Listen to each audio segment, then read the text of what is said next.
안녕하세요. 김용업의 경제부동산입니다. 구독과 좋아요 부탁드립니다. 2019년 12월 5일 목요일입니다. 트럼프의 중국 발언 한마디에 글로벌 증시가 널뛰기를 하고 있는데 어제 폭락 후에 다시 반등하고 있지만 코스피는 다시 하락권으로 주저앉은 상황입니다.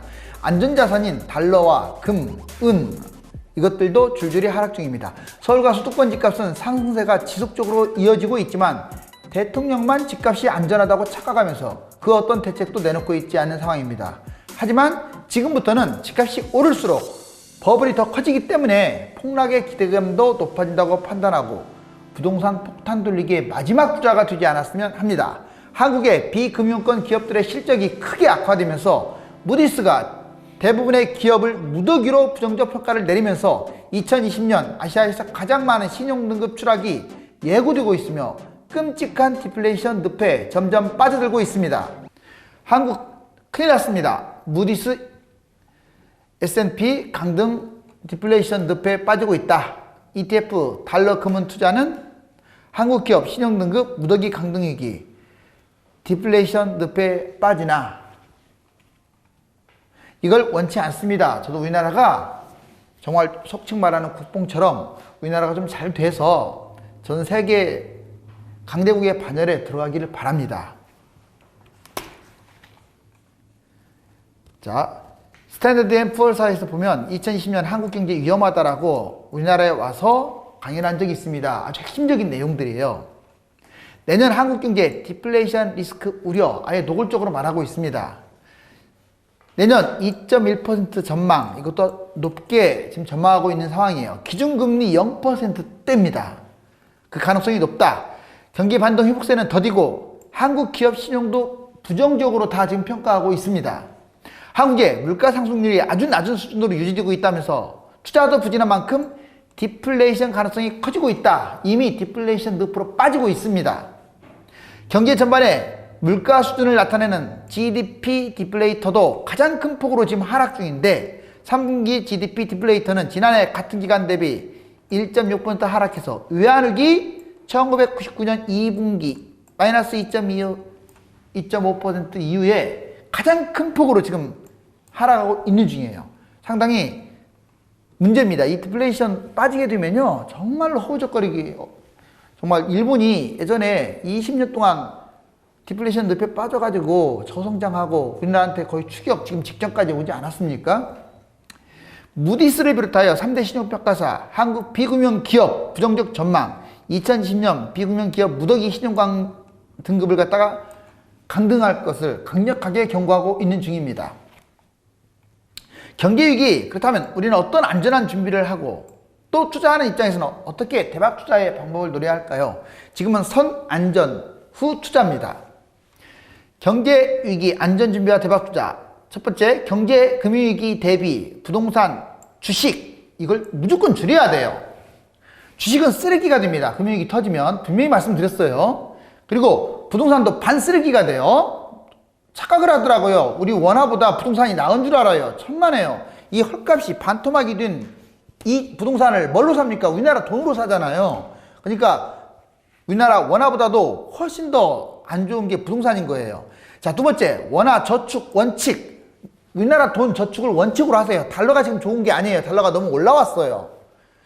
달러, 금은 이런 것들은 박스권에서 소액 정도로 투자해라. 굳이 달러로 바꾼다면 8대2 정도로 원화 8, 달러 2. 그 이상은 하지 마세요. 아직은 금융위기가 터진 상황이 아닙니다. 대출이 많은 고가 주택은 좀 던지는 게 좋을 것 같고 소형으로 옮겨 타십시오. 사업과 창업은 절대 하시면 안 됩니다. 이 시점에서 직장에 충실하십시오. 잘리면 안 되겠죠. 자, 돈 빌려주거나 보증 또는 과도한 지출을 줄이고 경제 공부를 하나씩 해가면서 금융위기에 대한 대비를 하셔야 합니다. 경제위기 시에는 누가 뭐래도 ETF가 최고입니다. 인버스 레버리지 부동산 3단계로 공격적 배팅을 하면 됩니다. 그때 투자하시면 돼요. 자, 이번에는 무디스 2020년 한국 기업 부정적 전망 업종 지금 전반적으로 정말 많은 32개나 되는 회사들 아주 심각하게 지금 무더기 강등하겠다고 예고하고 있는데 SK텔레콤, LG화학, SK이노베이션, 현대자동차, 현대제철, SK하이닉스, 여러분들 이마트 듣기만 해도 지금 다 기라성 같은 기업들이죠. 자동차에서 가장 자동차가 지금 위험합니다. 왜냐하면 수출주도 이 수출이 가장 민감한 것들이 위험한 거예요. 그래서 글로벌 지금 경제 환경이 안 좋다 보니까 자동차가 안 좋아요. 이건 우리나라만이 아니에요. 반도체, 통신, 철강, 유통, 화학, 정유 다 마찬가지고 오른쪽 평가 국내 기업 24개 기업 삼성전자부터 쭉 나와 있습니다. 자, 여기에 보면은 이제 안정적이냐 부정적이냐 이렇게 평가되어 있고 그 다음에 신용 등급 자체도 나와 있죠. 자, 이게 좀 중요합니다. 한국 기업 전망 보고서 부정적 무려 32%나 부정적 전망. 지금 다른 나라가 이런 사례가 지금 없어요. 개발도상국도 마찬가지입니다. 우리나라가 지금 최고치인데 아시아에서 꼴찌예요. 우리나라가 정말 우등생이었거든요. 1년 만에 이렇게 변한 거예요. 자, 3%에서 32%로 늘어났어요. 보자고요. 이 원 보면 잘 글자는 안 보이겠지만 이 작은 원이 작년 겁니다. 그리고 이게 큰 원이 자 올해 거예요. 그럼 작년 거 지금 이거 차이나 일본이네, 중국이네요. 보시면 10%, 이 회색이 부정적이에요. 11%. 중국이 지금 금융위기가 터진다 하는데도 의외로 지금 기업들은 선방하고 있는 거예요. 그런데 우리나라 보세요. 자, 이 코리아 회색이 3%밖에 안 돼요. 작년에. 근데 올해 보세요. 32%. 압도적이죠. 이거 가볍게 여길 사안이 아닙니다. 자, 그 다음 인디아는 무려 51%나 부정적인데 이것은 정부 때문에 그래요. 기업이 문제가 아니라 지금 인디아 제가 위험하다고 말했잖아. 인도 위험하다고 여러 번 얘기했는데 이건 기업들은 건실한데 정부 때문에 지금 51% 이렇게 무더기 지금 신용강등 위기에 처해 있고요. 인도네시아도 지금 여기 보시다시피 13%에서 20%로 늘어난 정도밖에 안 돼요. 그렇다면 여기에 다른 나라들은 어떻냐? 상당히 안정적입니다. 지금 우리나라가 가장 높다는 거, 특히 작년 대비 올해 심각하죠. 무디스가 2020년 아시아 금융권이 아닌 비금융 기업 전망 보고서에 따르면 한국 기업 신용에 대한 부정적 전망이 32%, 1년 전 3%보다 10배 이상 늘어났습니다. 자, 아시아 주요 국가에서 가장 높은 비율이고요. 인도는 정부 신용등급 부정적이라 낮아진 거예요. 2020년 한국 기업 신용등급이 무더기 강등. 자, 올해 부정적으로 바꿔놨다는 것은 내년에 무더기 강등을 시키겠다는 거예요. 자, 이번에는 한국 기업 신용평가 줄줄이 하락. 자영업자도 사업 부진. 자, 대기업은 신용등급이 하락하고 있고 중소 자영업자는 지금 빚이 사업 부진으로 빚이 잔뜩 쌓여 있고 한국 신용등급, 한국 기업평가, 나이스 신용평가 지금 2014년부터 2019년 보시면 한동안 2017, 18년까지 그나마 무난하게 가다가 저쪽으로 괜찮았잖아요. 자, 2018년을 계기로 주가 추락과 함께 지금 현재 상황이 여기에요. 상당히 낮죠. 지금 꺾어지는 모습도 안 보이고 있어요. 자, 이게 계속 추락한다면 2020년 상당히 위험하게 됩니다. 빨리 벗어나야겠죠. 전망이 없거나 사업 부진으로 그만두려는 자영업자 비율을 한번 보세요. 자, 2009년, 2019년인데 지금 2017년 한때 고점을 찍다가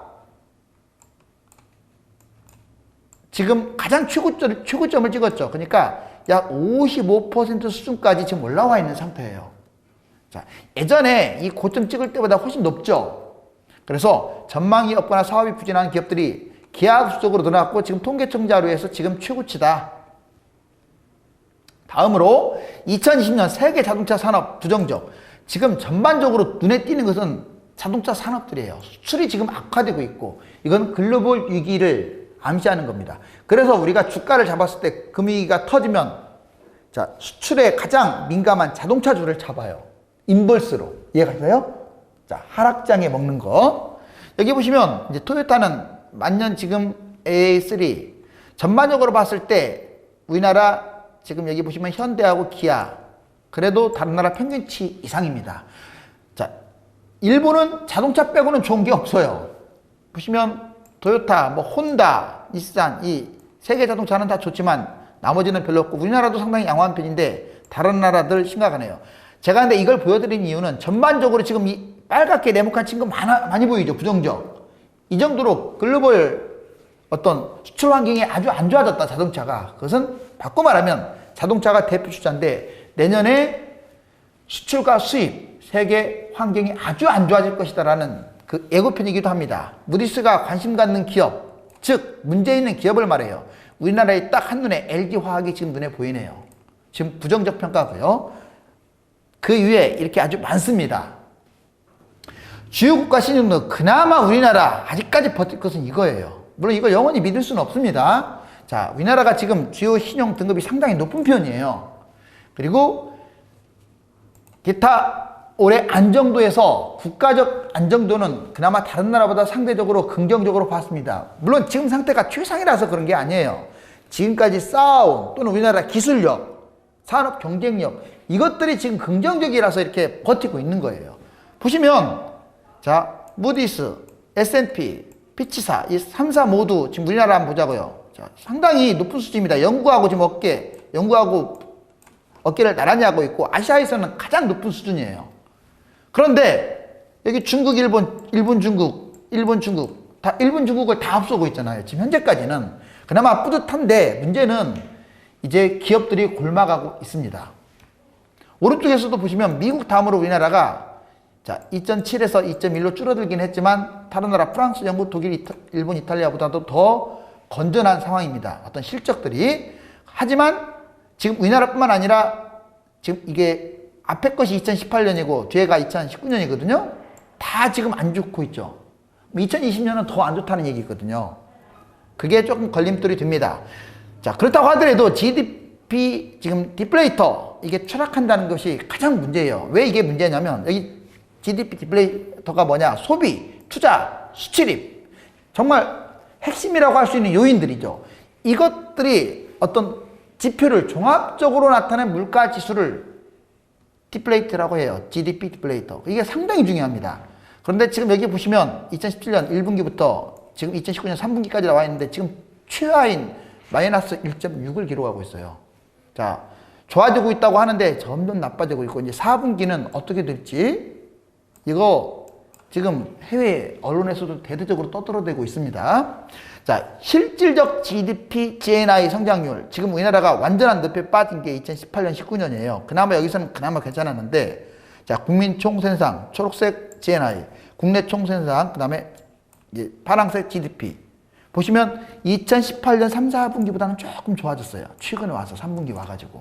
그나마 희망적입니다. 플러스 요인이라서. 그렇지만 전반적으로 지금 낮은 수준에서 유지되고 있다는 게 좀 안타까운 현상이에요.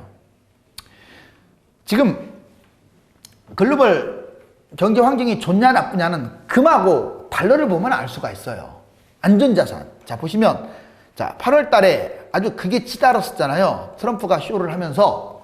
자, 여기 보시면 6만 1000도 넘었던 이 금이 급추락하다가 다시 최근에 어때요? 빠르게 반등하고 있는 모습이죠. 이 달러도 보세요.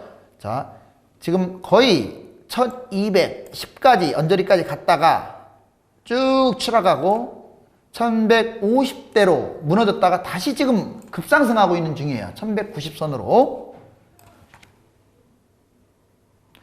2019년 연초 이후에 펀드 수익. 지금 여러분들 안전자산으로 투자할까요? 자, 거꾸로 하시는 분들이 있어요. 꼭 이 시점에서는 나라가 위험한 것 같으니까 지금 달러 많이 올라왔잖아요. 아까 보시다시피. 이때 달러가 비싸면 어떨까요? 바닥일 때는 안 잡고. 자, 여러분들 지금은 너무 올라왔기 때문에 당장 또 금융위기가 지금 터진다는 것도 아니잖아요. 터진 다음에 잡아도 뭐 늦지 않아요. 그 근사채 잡아도. 지금은 우리나라 돈이 최고예요. 올라와서. 꼭 잡겠다면 제가 이따 얘기해 드릴게요. 박스권에서 잡기 바랍니다. 지금 보니까 리츠, 원유, 선진국 주식, 금 수익률 높네요. 올해. 달러 보세요. 별로 수익률 높지도 않잖아요. 늦게 잡은 사람들 오히려 손해봤어요. 자, 이제 하나씩 한번 알아보자고요. 자, ETF, 달러, 금은 투자에 대해서도 말씀드려야죠. 자, 지금 현재 코스피 지수가 2078. 자, 그런데 지금 다시 또 마이너스로 돌아섰어요. 오늘도. 여기 보시면 먼저 일봉을 한번 보겠습니다. 7월달 고점에서 쭉 1891까지 떨어졌다가 다시 회복을 해가지고 2165까지 올라갔는데 최근 2060대로 추락하고 있습니다. 그럼 얘가 지금 그래프를 한번 보세요. 지금 초록색 5일 평균선 꺾어지고 있고 20일 빨간색 꺾어지고 있고 다음에 파랑색 꺾어지고 있고 60일선, 120일선은 지금 횡보 중이고 전반적으로 여기서 지금 꺾어지고 있는 추세라는 거예요. 즉 여기까지 갈지는 모르겠지만 기술적 분석상 그렇게 좋은 모양은 아닙니다.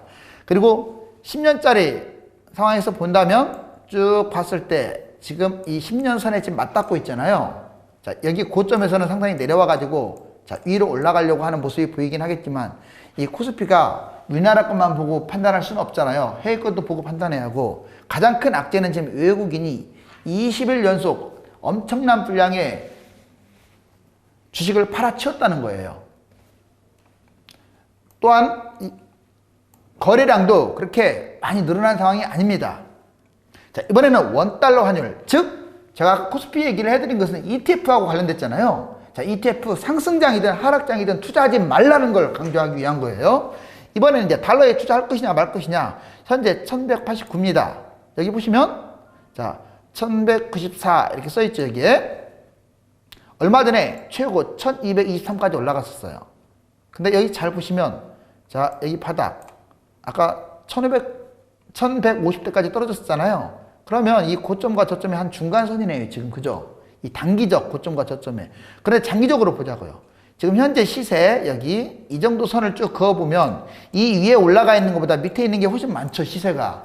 그러니까 먹을 양보다 추락할 확률이 더 높다는 거예요. 그래서 현금 보유가 더 중요해요. 원화 보유가.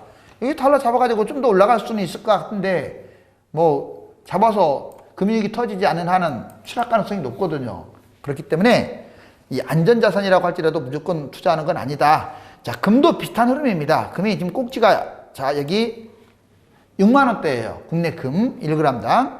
그런데 6만원대에서 무너지기 시작해가지고 54,000대까지 무너졌다가 다시 지금 56,000대까지 올라온 상황이고 여기 보시면 자 56,000대까지 올라왔죠. 그리고 이게 10년 그래프인데 10년 그래프에서 최고치가 68,000입니다. 이 정도 선이고 현재는 지금 이 정도 되고 바닥은 39,000이에요. 그러면 이 떨어질 크기가 올라갈 크기의 2배 정도 되죠. 물론 여기까지 내려갈 것 같지는 않아요. 지금 금융이 불안하기 때문에. 아마 15일 이전에 지금 가장 큰 이슈는 트럼프하고 시진핑의 어떤 합의 소식이거든요. 자, 1차.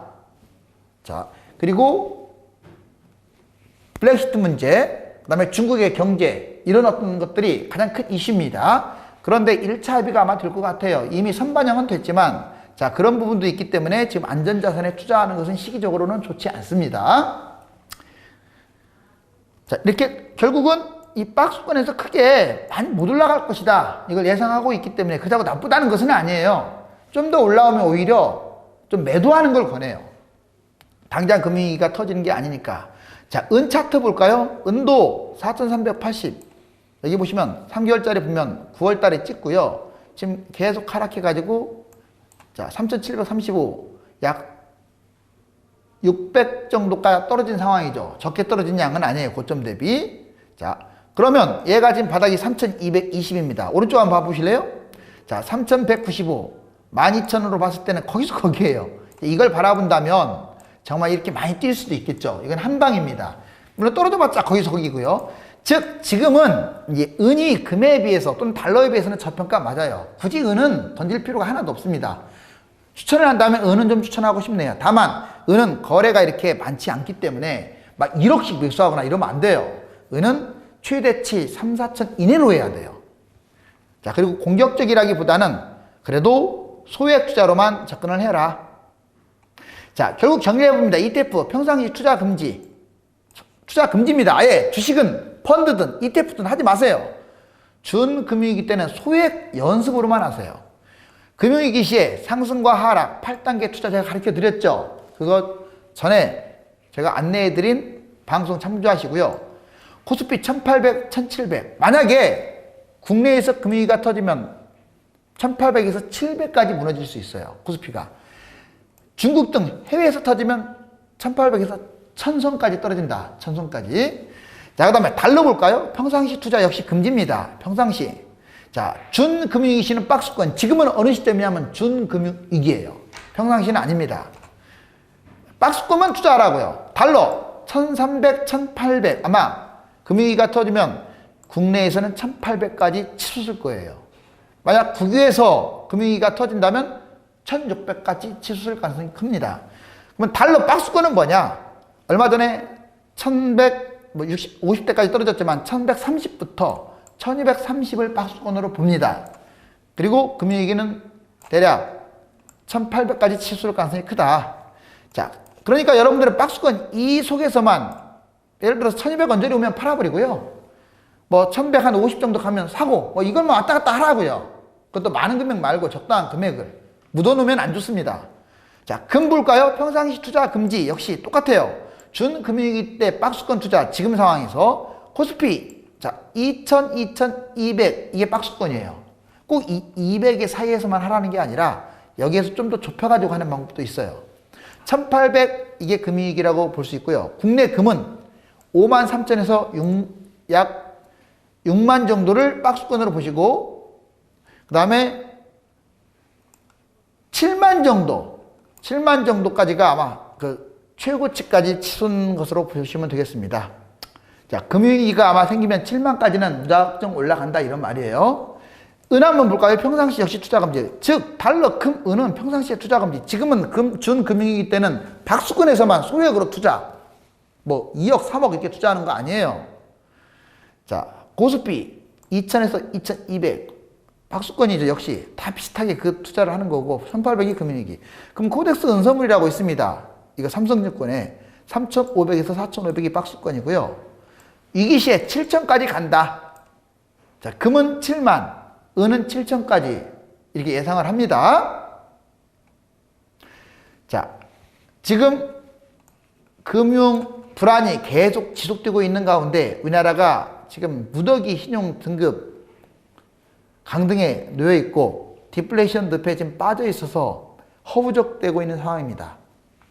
경제는 동맥경화에 걸려 휘청이는데 집값은 거품 폭탄을 향하여 점점 부풀어 오르고 있어서 국민의 한 사람으로서 국가의 미래가 심각하게 걱정이 됩니다. 지금이라도 정부와 국회는 물론 국민들이 하나가 되어 선조들이 이룩한 영광을 지원하고 위기 극복을 위해 한마음으로 똘똘 뭉쳐야 하겠습니다. 감사합니다.